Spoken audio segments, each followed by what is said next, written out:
नमस्कार मित्रांनो. तर आपल्या बऱ्याच विद्यार्थ्यांच्या पुढे असा प्रश्न आहे की सध्या कोणती जाहिरात नाही, पोलीस भरती नाही, वनरक्षक नाही, राज्य उत्पादन शुल्काची जाहिरात नाही, सगळ्या फक्त येणारे पण कधी येणारे काही माहीत नाही. मग आता नक्की आम्ही अभ्यास कसा करावा, आम्हाला अभ्यासाला मोटिवेशन कसं भेटेल?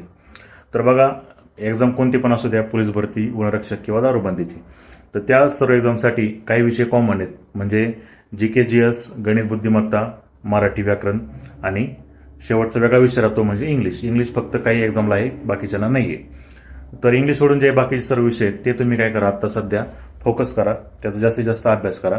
म्हणजे काय होईल, जाहिरात आल्यानंतर अभ्यास करण्यापेक्षा जाहिरात येण्याआधी जवळपास 1-1.5 महिना तुमचा चांगला अभ्यास होईल आणि जाहिरात आल्यानंतर तुम्ही फक्त त्याला रिव्हिजन करा. म्हणजे सगळ्यांपेक्षा तुम्ही जरा एक पाऊल पुढे असाल.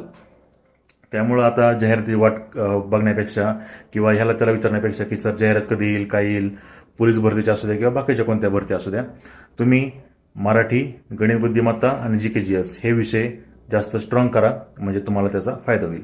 व्हिडिओ आवडला तर जास्तीत जास्त शेअर करा. धन्यवाद.